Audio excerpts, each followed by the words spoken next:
नमस्कार, मैं ज्ञान प्रकाश। आज मैं आप सभी को बताऊंगा सिंधु सभ्यता के निर्माता कौन है। ये टॉपिक बहुत ही महत्वपूर्ण है।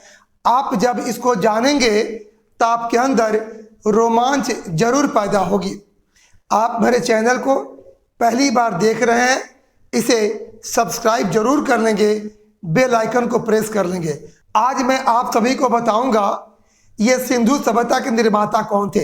ये सिंधु सभ्यता एक नगरीय सभ्यता थी, जबकि वैदिक सभ्यता एक ग्रामीण सभ्यता थी। तो सिंधु सभ्यता में कितने प्रजाति के लोग रहते थे?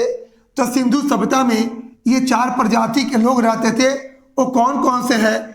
तो भूमध्य सागरीय प्रजाति, प्रोटो ऑस्ट्रेलॉइड प्रजाति, अल्पाइन प्रजाति और मंगोलॉइड प्रजाति। ये सिंधु सभ्यता में 4 प्रजाति के लोग रहते थे। और सिंधु सभ्यता में 4 प्रजाति के कौन कौन से लोग थे? तो भूमध्य सागरीय थे, प्रोटो ऑस्ट्रेलॉइड थे, मंगोलॉइड थे एवं अल्पाइन प्रजाति के लोग रहते थे। यानी और मोहनजोदड़ो में सबसे ज्यादा भूमध्य सागरीय प्रजाति के लोग पाए जाते थे। सिंधु सभ्यता के किस स्थल पर सबसे ज्यादा भूमध्य सागरीय प्रजाति के लोग रहते थे? तो जवाब होगा मोहनजोदड़ो। यानी मोहनजोदड़ो में सबसे ज्यादा भूमध्य सागरीय प्रजाति के लोग रहते थे। और ये मोहनजोदड़ो जो है, ये मोहनजोदड़ो का अर्थ होता है मृतकों का टीला। ये मोहनजोदड़ो ये सिंधु सभ्यता का सबसे बड़ा स्थल है। सिंधु सभ्यता का सबसे बड़ा स्थल कौन है? ये मोहनजोदड़ो है। और ये सिंधु सभ्यता में सर्वाधिक भूमध्य सागरीय प्रजाति के लोग थे। सिंधु सभ्यता में सबसे ज्यादा भूमध्य सागरीय प्रजाति के लोग थे। और सिंधु सभ्यता के मोहनजोदड़ो में सबसे ज्यादा भूमध्य सागरीय प्रजाति के लोग पाए जाते थे।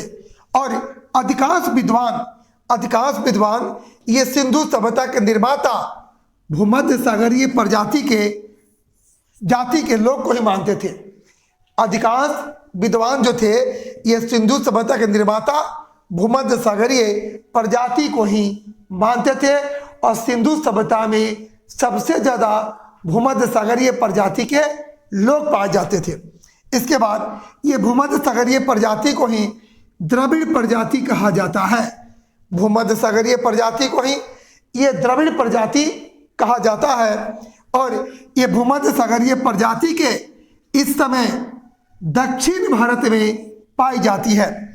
भूमध्य सागरीय प्रजाति इस समय हमारे दक्षिण भारत में पाई जाती है। ऐसी भूमध्य सागरीय प्रजाति को ये द्रविड़ प्रजाति भी कहा जाता है। यानी हमारे सिंधु सभ्यता के निर्माता कौन हुए? तो भूमध्य सागरीय प्रजाति के लोग हुए। और सिंधु सभ्यता में सबसे ज्यादा भूमध्य सागरीय प्रजाति के लोग पाए जाते हैं। सिंधु सभ्यता के किस स्थल से ये सबसे ज्यादा भूमध्य सागरीय प्रजाति के लोग पाए जाते हैं? आपका जवाब होगा मोहनजोदड़ो। और अब चलते हैं, ये सिंधु सभ्यता का समाज 4 वर्गों में क्या था? विभाजित था। ये सिंधु सभ्यता का जो समाज था ये 4 वर्गों में विभाजित था। विद्वान थे, योद्धा थे, व्यापारी थे और श्रमिक थे। विद्वान थे, योद्धा थे, व्यापारी थे और श्रमिक थे। ये सिंधु सभ्यता के समाज 4 वर्गों में विभाजित था। और सिंधु सभ्यता में सर्वाधिक भूमध्य सागरीय प्रजाति के लोग पाए जाते हैं। और भूमध्य सागरीय प्रजाति को ही ये द्रविड़ प्रजाति कहा जाता है। और वर्तमान में हमारे भारत में ये द्रविड़ प्रजाति यानी भूमध्य सागरीय प्रजाति के लोग कहाँ पाए जाते हैं? तो दक्षिण भारत में पाए जाते हैं। आज मैंने आप सभी को बताया ये सिंधु सभ्यता के निर्माता कौन थे। ये वीडियो आपको कैसा लगा? कमेंट बॉक्स में जरूर कमेंट करेंगे, लाइक करेंगे, शेयर करेंगे। पुनः मिलूंगा एक महत्वपूर्ण टॉपिक के साथ। आप सभी को बहुत बहुत धन्यवाद।